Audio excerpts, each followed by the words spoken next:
So it looks like everyone's pretty much joined. So we'll go ahead and get started. Thank you guys for joining us for our very first Summer Data Friday event. My name is Sonia Bean. I'm the founder and managing director of Bellbeing Global Affairs. And today what we're going to do is we're going to look at data regarding Israel and Palestine and changes in population and immigration.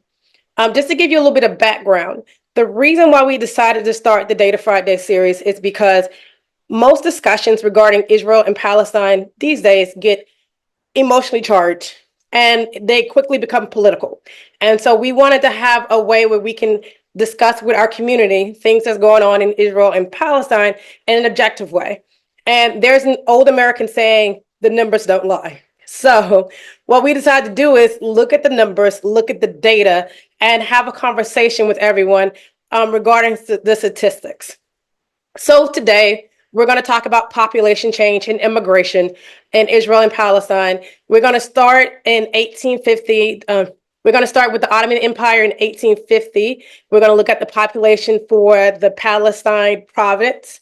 And then we're going to look at what the population looked like during the British Mandate and the British occupation when Israel declared independence. And we're going to go all the way up to 2020.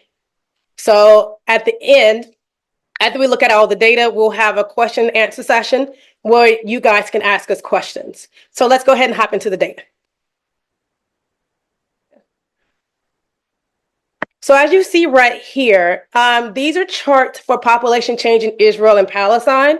So this is the big overview of all the charts that we're going to go through. And we're going to drill down in this, and we're going to look at all the countries where people immigrated from, the countries when the years when we saw the most migration, the years when it was little migration, what drove some of those changes with migration and population changes.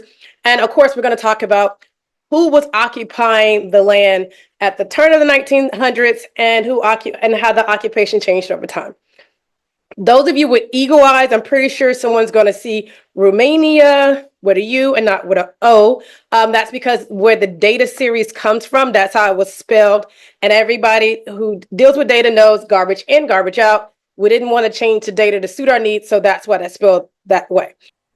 Okay, so we're going to go ahead and get started by looking at who occupied the land during the Ottoman Empire. So let's look at 1850. So thank you all for listening to my presentation. Thank you for listening to the deep dive that we did as a data. Now I'm going to open it up and we're going to have a question and answer session where you can ask questions.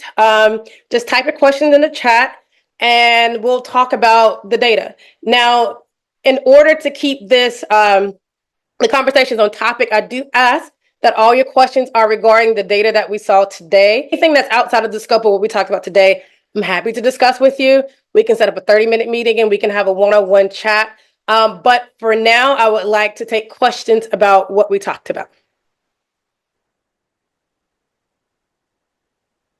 Now, that's a very good question. Wow, thank you for that. So to answer that question,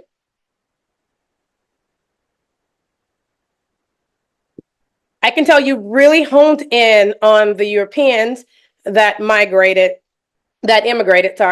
to the Ottoman Empire at the beginning of the 1900s. So if I'm understanding your question correctly, doing our very first Summer Data Friday event. Don't forget, next Friday, we're going to have our second event, and we're going to talk about the question, is Israel the most moral military in the world? So that's something that I've seen a lot on social media. I've heard discussed a lot in the media.